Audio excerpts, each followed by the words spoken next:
Welcome to The Last Generation, the podcast where lived experience meets lasting change. I'm your host, Donna Simmons, author of Ashes to Flame, Transforming Trauma into Purpose, also a survivor, advocate, and truth teller. Today, we're talking about jealousy in relationships. Not the rom-com jealousy that gets played for laughs like an episode from Friends, not the cartoonish villain jealousy either, where the jealous character is portrayed as the antagonist all the other good characters must defeat. We're talking about the raw, aching kind that makes your chest tighten and your stomach drop. The kind that creeps in when your partner laughs a little too hard at someone else's joke, or when they forget to check in. The kind you feel even when you know they love you. If you've ever asked yourself, why am I like this? Or felt ashamed of how insecure you feel, this episode is for you. We are shattering the illusion of jealousy as something shameful and getting to the core of the wound it arises from. Jealousy is often a trauma response. It's not a sign that you're broken. It's a sign you were once deeply wounded, and this wound deserves compassion. Today, we are unpacking how jealousy ties into attachment wounds, complex PTSD, and the aftermath of narcissistic abuse. Jealousy is often seen as a moral failure, as something shameful, immature, even toxic. But let's take a step back, because jealousy is, at its core, a protest. It's the inner child inside of us saying, why do they matter more than me? Why can't I be the one who is enough? What do they have that I don't? It's the symptom, not the cause. Jealousy is not a character flaw. It is not the fire that consumes rational thought momentarily. Jealousy is the smoke signaling to us painfully impactful events that are in need of attention. Survivors of narcissistic abuse often grow up in homes where love was conditional and comparison was weaponized. In these environments, love wasn't a steady presence, it was a prize, something you had to earn, something given when you were quiet enough, talented enough, useful enough, or when you simply outperformed a sibling, a classmate, or the imaginary standard your caregiver set that day. And if you didn't, you weren't just left out, you were less than. And that kind of upbringing doesn't just impact our self-esteem. It affects the way we learn to attach, to compete, and to relate to others for the rest of our lives. Because when the people who are supposed to love you unconditionally teach you that affection is a reward and connection is scarce, your nervous system does not forget. Instead of believing there's enough love, enough space, enough worth to go around, you learn to scan the room for threats. Not always physical ones, but emotional threats. Someone being praised instead of you, someone your partner laughs with, a colleague getting recognized. Now, to others, it may look like insecurity or jealousy, but to your body, it feels like survival. Because comparison wasn't harmless in your childhood. It was punishment. It was humiliation. It was how love was taken from you. And so you internalized a belief, often without even realizing it, that love is earned by being better than someone else. And if someone else is being chosen, celebrated, or appreciated, well, it must mean that you're about to be discarded. That's what we call a trauma response. And jealousy is one of its loudest signals. But jealousy isn't always about wanting what someone else has.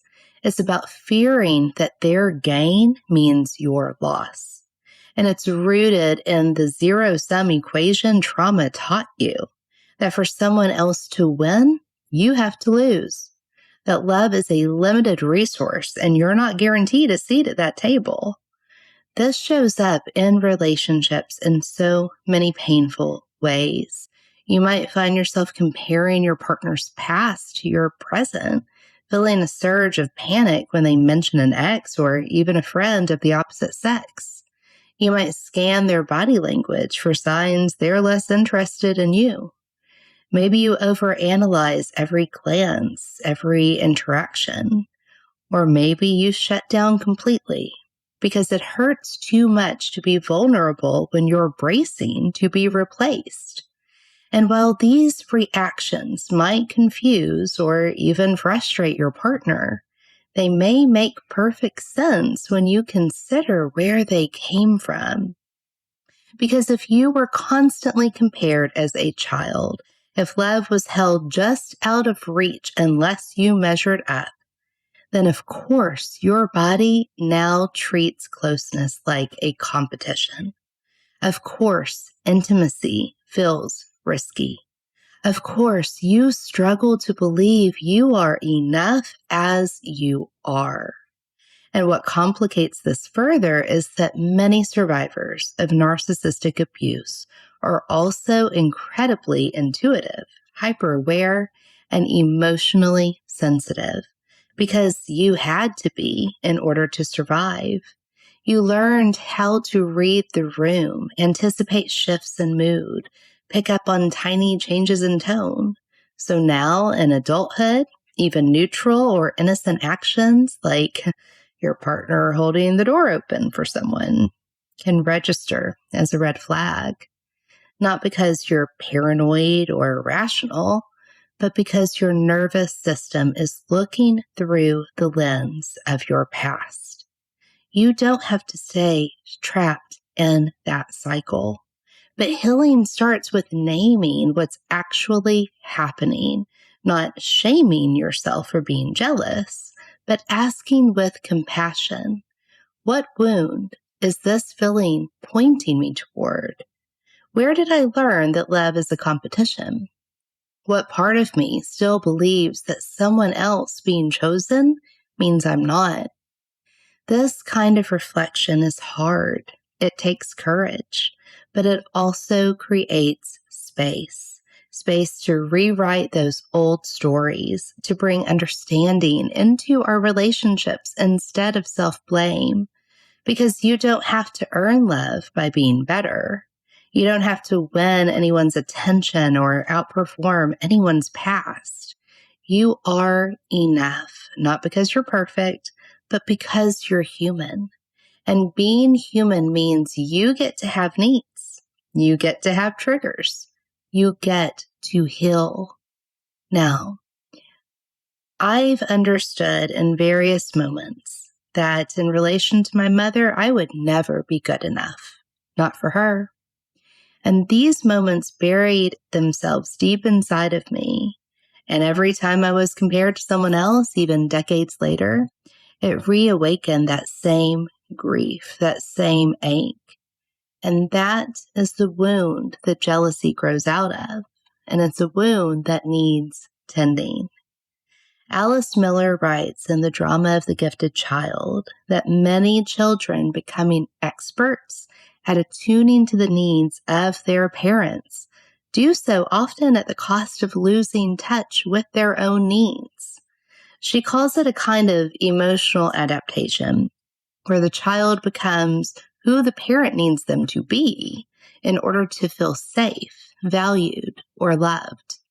And the tragedy is that this giftedness, this incredible sensitivity and awareness is born not from freedom, but from survival. When love was conditional, we learned to perform, to perfect, to please.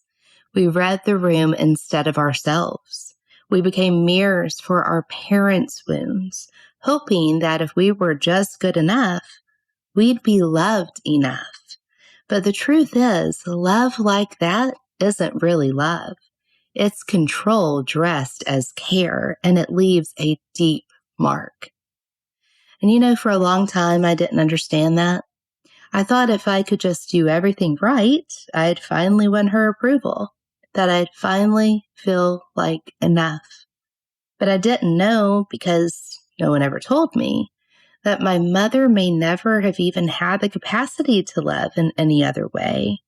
She wasn't withholding because of me. She was limited because of her own trauma, her own unmet needs, the pain that she never got to name or heal. And once I started seeing her through that lens, not to excuse her, but to understand her, I finally started seeing myself differently too.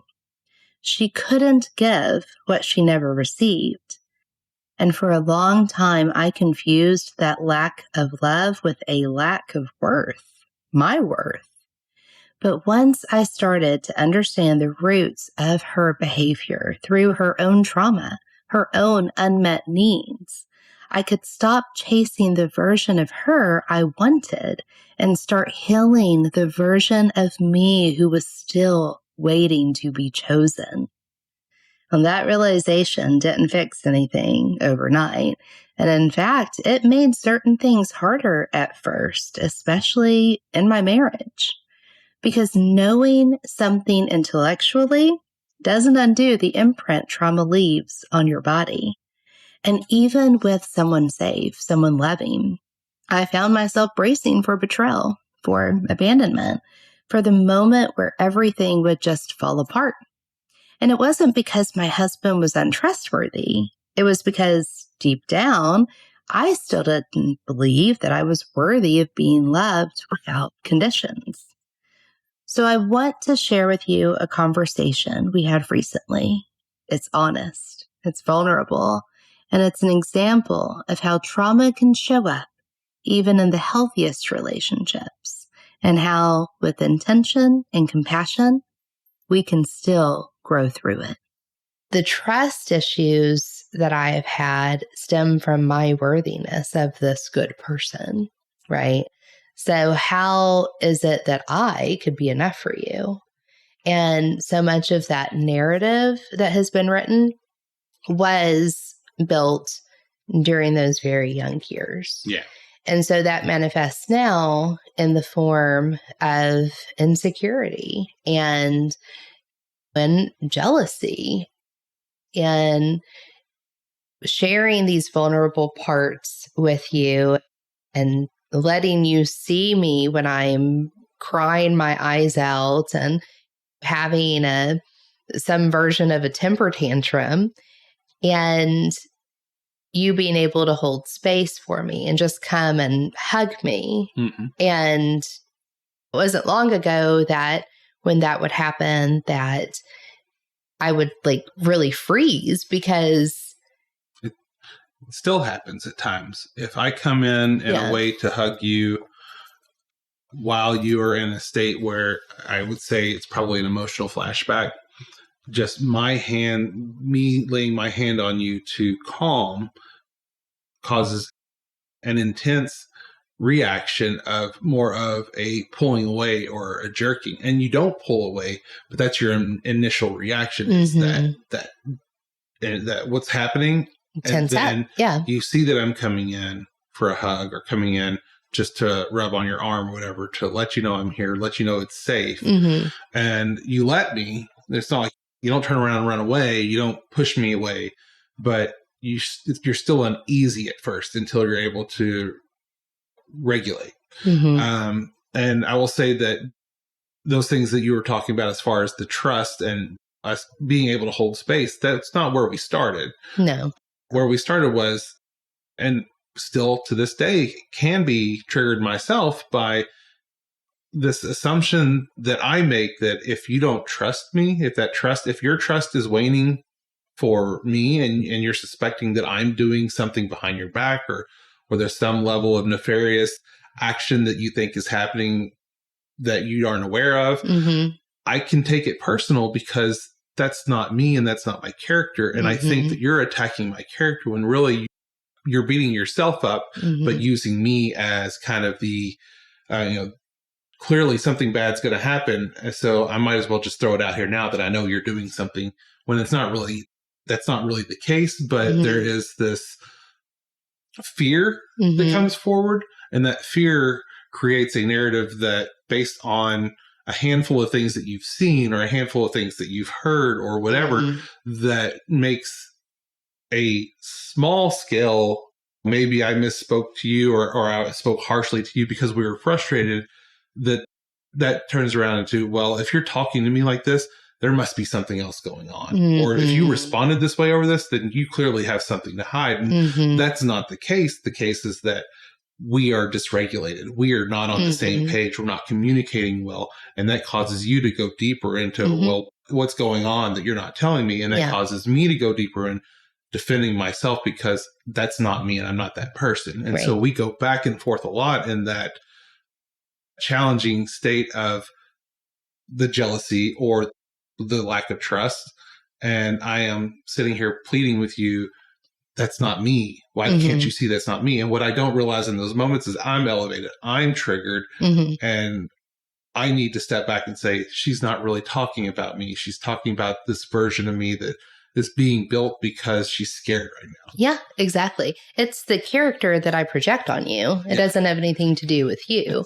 And it's because of my hypervigilance. And just like some examples, and I'll start off by giving some examples of when I was younger. And I know these are stories that you're already very well acquainted with, but. Hi, I'm Mariel Hemingway, granddaughter of Ernest Hemingway, actress and lifelong advocate for mental health and healing. Do you ever wonder how someone can rise from unimaginable trauma and turn it into a life of purpose? Do you find yourself searching for stories of resilience, proof that transformation is possible even in the face of overwhelming darkness? Then you need to read Donna Simmons' powerful memoir, Ashes to Flame.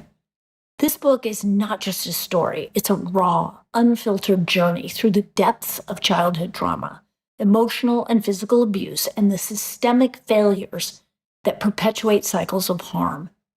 Pick up Ashes to Flame today. You will not regret it. This episode is brought to you by Indeed. When your computer breaks, you don't wait for it to magically start working again. You fix the problem. So why wait to hire the people your company desperately needs? Use Indeed's sponsored jobs to hire top talent fast. And even better, you only pay for results. There's no need to wait. Speed up your hiring with a $75 sponsored job credit at Indeed.com/podcast. Terms and conditions apply. You know, in one situation in particular, when I was in high school, my mom was giving a ride to this girl that lived in the apartment complex that we lived in.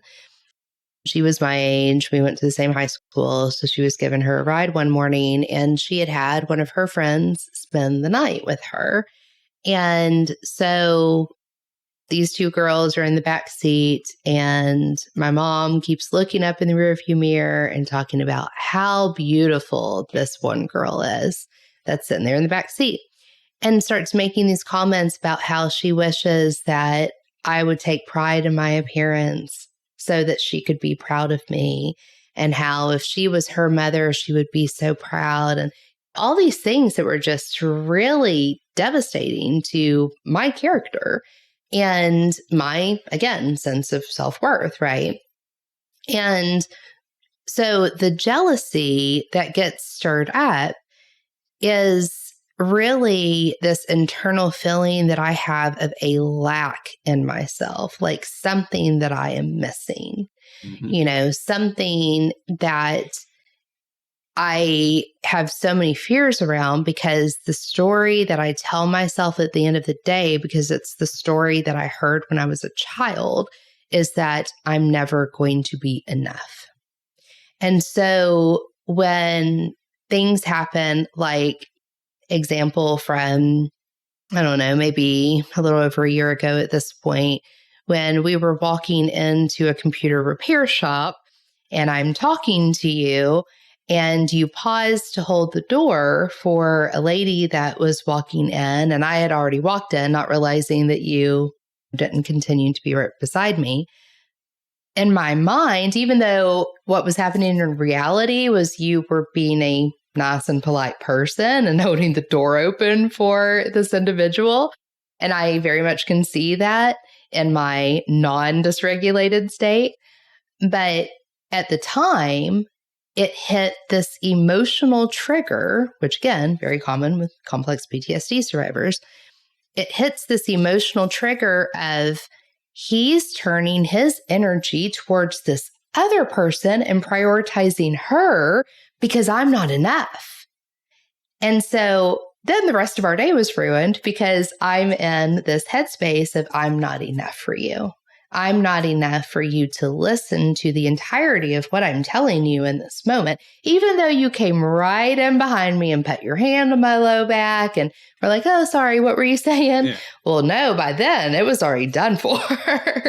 But again, these are just examples. And in those moments, it can be very frustrating. And I can see where you would be frustrated because you are a good family man. You're not perfect, of course, but you do show every day how devoted you are to all of us.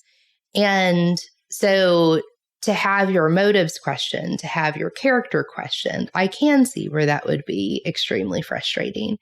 And I think what we have gotten better about is being able to communicate through those things. For one thing, for you to be able to see that when something does get stirred up, it's not really that I am concerned about you.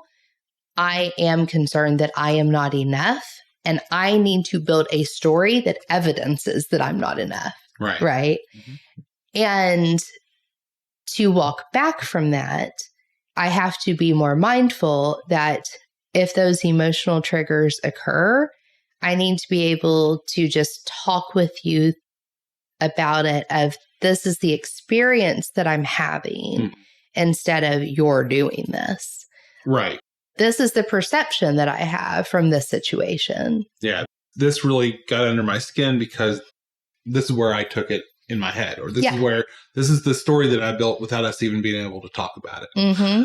Yeah. I think the other part of that is, you talked about your challenges, the OCD, the ADHD, and then, of course, complex PTSD. While don't have any specific diagnoses, I have been very much a people pleaser my whole life. And part of that people pleaser mentality is I am doing my best for people to see the good person that I am. I'm doing my best to be liked and to be on everybody's good side. And I will put myself out to do that.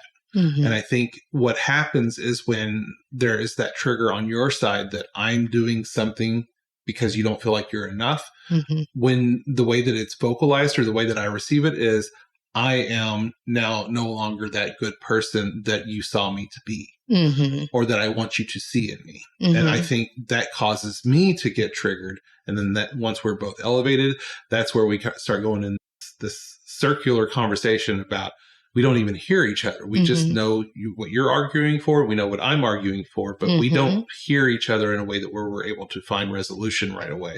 Right. And that's what causes those 12, 14, 18-hour arguments, or even 2 to 3 days at times, because even in those times, we go to sleep, we wake up, and something immediately triggers one of us. And once one of us is triggered, it reignites the entire thing again. And so it's not every time, and we've certainly gotten better about it being less and less frequent, but we still have those challenges where it can carry over into the next day or even 2 days later, and before we're able to really find a good place to put it down. Now, what's amazing about once we are able to find that resolution, find that way to put it down, find the reconnection that we're really seeking, is that we're able to talk through it in a much more rational sense, and we're able to, one, laugh about the things that we've done because we both either said or did things that were just completely ridiculous throughout that 2-day argument. Yeah. But we're able to find where the disconnect happens a lot of times and what was said or how we could have done it differently, or a new tool that we can use to help maybe shorten that next time. Yeah. And so those are all things that we're able to reflect on it and not just move on and sweep it under the rug like it never happened. Exactly. But again, and I know I keep going back to this sense of self-reflection, but that's a big part of it, is that when we're caught up in the intensity of the argument at hand, we are both fighting for our own sense of security, and we're fighting for our voice to be heard, right? And the way that I handle an argument sometimes makes you feel like you're not being heard. Part of that is very much my OCD, although I do think that part has gotten better. I think it's just a manner of me realizing that that's what's happening. Like, you're not necessarily trying to convince me that you're right about something, but you at least want me to be able to recognize your perspective, just as I want you to do the same for me. Sure. And I think where I've mistranslated that previously, and you likely have too, is that by acknowledging the perspective, it almost feels like a concession. And if we feel like we're making a concession, then I know for me, it makes me feel like what I have done to prioritize my own sense of stability as a separate sovereign individual from you, that is now threatened because I'm making a concession. And if I'm making a concession about this, what else am I going to have to compromise on or what have you? And again, all of that is from my own past trauma. Mm-hmm. But I do think that us being able to have these deep conversations, to be able to face ourselves, I mean, I will say it is not easy to tell you that, because I know it's irrational. I know that me getting so emotionally upset and feeling like you were prioritizing another woman because you held the door open for her, that's completely irrational. I get that. That is not an easy thing for me to be able to admit to you. Yeah, it's also not an easy thing for me to be able to face for myself. And it's a little awkward to be sharing that story in a setting that's going to be shared with several people across the country as well. But I do think it's important because, again, it's not like, I don't want to carry shame over having those experiences, because I don't think that any shame belongs attached to it. I think that it's just a symptom of the fact that I still carry this feeling inside me that I'm not good enough. And so I need to start placing my emphasis on the evidence that I am, instead of looking to create stories that reinforce this fear that I'm not. So as you can see from that conversation, that wasn't about the door. That was about the tiny thousands of ways that I was taught I wasn't enough. And it was about me translating a polite gesture towards another person as them being prioritized over me, just as I was never prioritized growing up. And this began far earlier than the story I've already shared about my 14-year-old self. It began when I first disclosed sexual abuse to my mother when I was 5 years old. I talk about this in detail in my memoir, but in a nutshell, she responded by blaming me, dismissing my heartbreak, my confusion, and asking me if I was trying to make her jealous. I see now how deep my mother's own wounds were tangled into an abyss because of her own lack of experience with healthy attachment and love. And it's not just an emotional response. Trauma alters how we perceive our physical reality. According to Bessel van der Kolk in The Body Keeps the Score, trauma is not just a memory. It is a felt sense, a physiological state that your body returns to, and often without warning. When you're triggered, your body reacts as though the threat is happening now. Your heart races, your stomach tightens, your prefrontal cortex shuts down, and logic disappears. Lawrence Heller, in Healing Developmental Trauma, emphasizes that trauma is not the event itself, but the disconnection from self that follows. And in relationships, this could look like losing trust in your perceptions, feeling ashamed for having needs, assuming love is fragile and temporary. When you're dealing with complex PTSD, you don't just fear abandonment, you expect it. And your body tries to preemptively brace for it, even in safe relationships. So, jealousy? It's your body saying, this feels like danger, protect yourself. And so we fight, or we flee, or we fawn and don't speak up, despite how suffocating the anxiety may be for us. We fight our partner, throwing wild accusations in a fit of fear-based observations. We run away, removing ourselves from the uncomfortable situation, sometimes without a word, and feverishly hoping we will be chased and reassured. Or we appease by biting our tongue because the idea of our partner being disappointed in us, expressing an insecurity, or them rejecting our feelings leads to the impending paranoia that tells us abandonment is inevitable. So we abandon ourselves. But if we can pause and recognize the trigger, beginning to embody the tools we intellectually develop, we can begin to respond differently. The antidote to trauma isn't perfection, it's compassion. It's turning toward the part of you that feels like a scared 14-year-old in that seat and saying, I see you. You were never too much. You were never unworthy. When jealousy arises, we can try asking ourselves, what memory is this feeling echoing? Can I offer my younger self some kindness right now? Can I communicate what I need to my partner instead of shutting down or exploding? Right. There's no shame is necessary in any of the things that we argue about. That's why we're able to look back the next day and reflect and laugh at some of the things that we say and do, is because there's no reason to be ashamed. We both know that we jump to conclusions. We make bad assumptions. We piece things together. I think part of that is the ADHD that you have been diagnosed with, and the ADHD that I'm very well pretty sure that I have myself that is undiagnosed. I think that is a trait that is very well known within people that do or are diagnosed with ADHD, is that they try to piece the puzzle together with missing information. And by doing so, those assumptions can very often be incorrect and misinterpreted. And so we find ourselves trying to jump to conclusions. I am very, very bad about cutting you off mid-sentence because I think I know where you're going, and trying to say, no, that's not it. Well, I don't know that a lot of times what my assumption is as far as what you're saying is incorrect.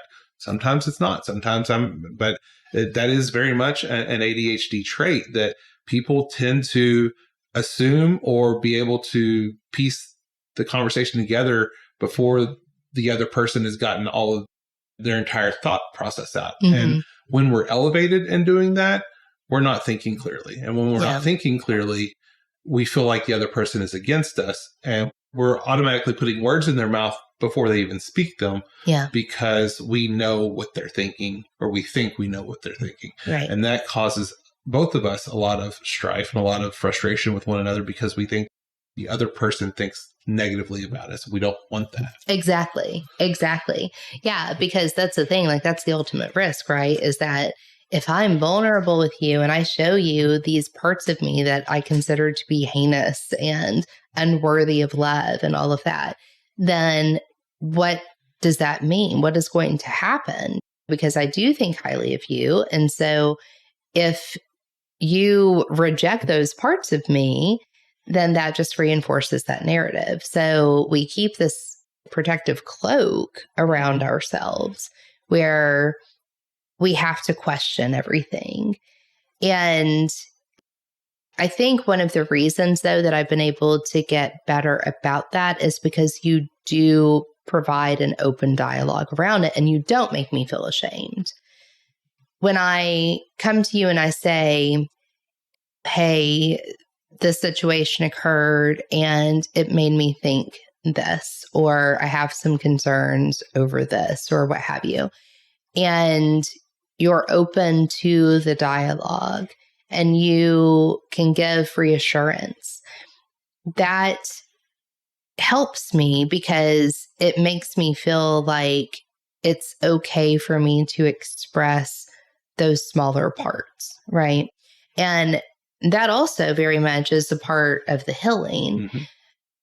It makes me grow as a sovereign individual as well as within our relationship when I'm able to face the parts of me that are underdeveloped and that are in need of nurturing and that are still in need of safe parenting, so to speak, and also give them a voice and then receive that love and that reassurance. Not from a place of letting them run the show, but from a place of acknowledging that they're there and that they just need a little attention, you know, and attentiveness. And I think that the fact that you are able to do that is something that has been extremely helpful to me.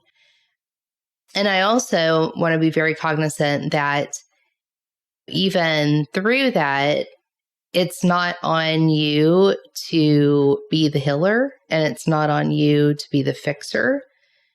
It's on you to be the anchor. Yeah. That's challenging for me not to be the anchor. That to me, that is part of that's part of my role as the man of the house. And I don't mean that in any kind of gender stereotype, but so much as my piece as your partner. Mm-hmm. I'm meant to be your anchor. I'm meant to be the anchor for Harrison and for Willow, just as you're meant to be the anchor for Harrison, for Willow, and myself. Right. I think what's challenging for me is that one of my traits is I want to be the healer. I want to be the fixer. Mm-hmm. You come to me with a problem, I want to fix the problem. That's what the way that I'm wired to think. Yeah. It's what makes me really good at my job, is that I am the fixer. I go to fix things. So when I bring that home and someone in the home brings a problem to me, I want to be the one to fix it. And sometimes that is not practical and it's not rational for me to think that I can fix everything, but it's hard for me to back off and just say, what do you need from me? Rather than, here, let me do this. You sit down. I'm going to take care of all these things. And I have a tendency to do that a lot, but sometimes I just need to back off and say, what do you need me to do for you in this moment? And that's hard for me to learn. It's hard for me to do, because that is a very strong trait of mine, is to want to step in and make sure that I'm being the one that's fixing things. That kind of response, not shaming, not defensive, is what rewires the nervous system time after time. Jealousy is not a flaw. It's a flashlight. It points to the places inside us still needing warmth and healing. And those of us with complex trauma, we don't need more self-criticism. We need more self-tending. If you see yourself in this episode, I want to remind you, you are not too sensitive. You are not crazy. You are learning to trust safety for the first time. That is brave and that is worthy. And that, my friend, is healing. Coming up in our next episode, do you think that pushing people away is protecting you? In episode 6, we are going to expose why hyperindependence might be a trauma response in disguise and how to start trusting support again.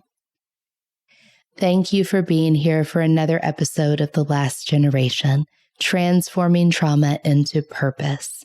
Please subscribe, leave a review, and share this episode with someone who needs to hear it. And until next time, remember, you are not a burden. You are not your jealousy. You are a survivor doing the hard, sacred work of healing. And you are already enough. You've been listening to The Last Generation, Transforming Trauma into Purpose. For more resources, visit traumatopurpose.com. If this episode resonated with you, consider leaving a review and joining the community online. Subscribe, and let's transform together.